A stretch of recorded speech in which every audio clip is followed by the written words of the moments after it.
देखिए भाई, real estate business 3 तरीके से काम करती है। या तो आप बिल्डर बन जाइए, या तो आप मार्केटिंग एजेंसी अपनी खोल लीजिए, या तो फिर आप एजेंट बन जाइए। अगर आपके पास पैसे हैं तो मैं रिकमेंड करूंगा आप बिल्डर बनिए। अगर आपके पास पैसे हैं लेकिन उतने नहीं है कि आप बिल्डर बन सके, तो आप एक अपनी छोटी सी या बड़ी सी मार्केटिंग एजेंसी खोल लीजिए। या फिर आप समझते हैं कि मेरे पास तो पैसे ही नहीं है, मेरे को फिर भी रियल इस्टेट में जाना है, तो आप एक एजेंट बन जाइए। अब एजेंट भी आपके पास 2 प्रकार के होते हैं।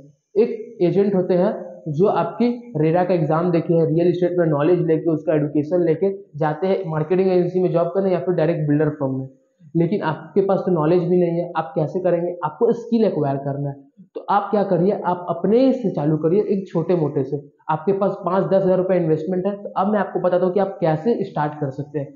अगर आपके पास 5-10 हज़ार रुपये इन्वेस्टमेंट है, तो सबसे पहले आपको रेंट का काम करना चाहिए। आप अभी हाउस फ्लैट सोल्ड में मत जाए तो सबसे बढ़िया है, क्योंकि आपके ऊपर कोई अभी इतना ट्रस्ट करेगा नहीं।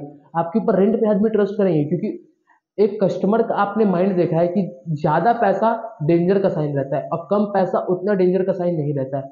तो अब अभी आप रेंट का काम करिए, ठीक है। पर आप रियल इस्टेट में अगर आप उतर रहे गाइस, तो आपको मैं इतना बता दे रहा हूँ कि अपना 2 एम क्लियर रखिए, कि ना आपको खुद के साथ चीटिंगबाजी होना है, ना किसी के साथ चीटिंगबाजी करना है। ये याद रखिए, फ्रॉड से तो दूर रहिए, एकदम हाथ जोड़ के दूर। भैया फ्रॉड तो करना नहीं है, 2 रोटी कमाएंगे, सही से कमाएंगे, एकदम अच्छा से, ठीक है। तो आप देखिए आप कैसे स्टार्ट कर सकते हैं। आपके पास 5,000 रुपये है, आप एक काम करिए, आप 5,000 रुपये का housing.com में ऐड चलाइए। लेकिन ऐड चलाने से पहले आप ऐड कहाँ का एरिया का चलाएंगे, वो भी तो आपको रिसर्च करना पड़ेगा। अगर आप नए नए हैं तो मैं आपको रिकमेंड करूंगा आप ऐसी जगह जाइए जहाँ पे स्टूडेंट हो। अब वो कैसी जगह है? जहाँ बड़े बड़े यूनिवर्सिटी हो, जहाँ बच्चे पढ़ने आते हो, इस स्टेट से बच्चे पढ़ने आ रहे हैं, उस स्टेट से बच्चे पढ़ने आ रहे हैं। वहाँ पे बहुत ज़्यादा आपको रेंट का काम मिलेगा, पीजी का काम मिलेगा, रेंट का काम मिलेगा। तो आप पहले जाइए उस एरिया में, उस एरिया के ब्रोकर से आप बात करिए। अब वो ब्रोकर आपको कैसे मिलेंगे? वो आप housing.com में लिखिए पीजी नियर मी, आप वो आपको ब्रोकर ही फोन उठाएगा। वो ब्रोकर को बोलेंगे मैं भी एक ब्रोकर बोल रहा हूँ, मैं मेरे पास लीड्स है बहुत सारी, मैं दिला रहा हूँ। तो हम लोग 50-50% करते हैं। क्या 50-50? जो भाड़ा आएगा 50-50, ओके। तो आपका उससे बात हो गया। अब आपने समझिए 5,000 का ऐड चलाया, आपके पास उससे आ गई 600 to 700 लीड्स जनरेट कर दी। housing.com में आपके पास फोन आई, उसमें से 20% आपकी क्रैक हुई, 120 डील आपकी क्रैक हुई।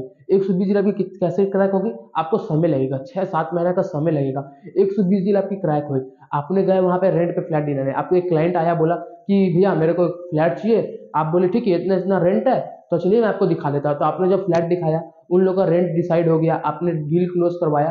तो रेंट में क्या है कि आपको लिक्विड मनी है, वहां पे आपको तुरंत पैसा मिलेगा।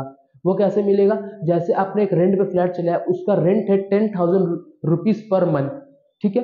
तो अब क्या होगा, जिसको आपने दिलाया अपने क्लाइंट को, वो आपको 10,000 रुपीज एज अ ब्रोकरेज देगा पहला महीना का। वो पहला महीना का आपका जो रेंट रहता है वही आपका ब्रोकरेज रहता है। तो आपको 10,000 रुपीज इधर से मिलेगा।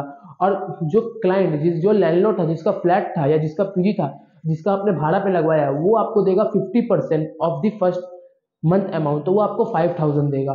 तो आपके पास कितनी फंड आ गई? 15,000। अब आप 15,000 रुपीज आपके पास आ गई। लेकिन ये तो आपका पूरा नहीं है, इसमें 50% जाएगा उस ब्रोकर के पास जिससे आपने कनेक्ट करके लिया है। तो आपके पास 7,500 रुपये बन गए। अगर ऐसे ही करके आपने 100 डील भी कर दिया, तो आपके पास कितने हो गए? 7.5 लाख रुपए। सुनिएगा, आपने इन्वेस्ट कितना किया? 5,000, आपके पास कमाई कितना है? 7.5 लाख। आपकी गाड़ी की पेट्रोल की भी कॉस्ट कर दे तो 20,000, मतलब आपके पास तब भी 7,20,000 रुपये आपके पास है। तो समझिए आप 5,000 से 7,20,000 रुपया।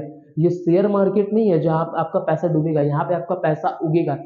इसीलिए तो बोलते हैं रियल इस्टेट में जो काम करते हैं दे आर रियल मिलीनियर्स, क्योंकि धरती से जुड़ के काम करते हैं। ये काम जो ऐसा है ना, ये आपको करोड़पति क्या कुछ भी बना सकता है। तो इसीलिए आप इससे स्टार्ट करिए। अब आपके पास इतनी 7.5 लाख रुपए फंड आ गया, आपने इतनी फ्लैट रेंट पे डाल दिए। अब आपके अंदर खुद के ऊपर आपको सेल्फ बिलीफ हो गया। और जिससे आपने करवाया भी है ब्रोकर से, एक ब्रोकर से नहीं होगा, 3-4 ब्रोकर या 5 ब्रोकर, उनको भी आप पे ट्रस्ट हो गया कि आप जो क्लाइंट लाते हैं वो लेते हैं।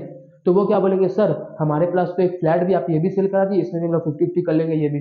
तो अब क्या हुआ, आपके पास फ्लैट के भी आने लगे। तो सब्सक्राइब करें, शेयर करें। ये मैं आपको पूरा एक प्रॉपर नॉलेज बता रहा हूँ। मैं आपको और किसी कोच की तरह नहीं बता रहा हूँ कि आप ये इंप्लीमेंट करिए वो करिए। मैं आपको डायरेक्ट बता रहा हूँ कि आप कैसे करें कि आप क्लाइंट्स मिले, आप कैसे ये करें। मैं आपको बहुत सारे सीक्रेट रियल एस्टेट का देने वाला हूँ। तो इस चैनल को सब्सक्राइब करके रखें। तब तक के लिए धन्यवाद।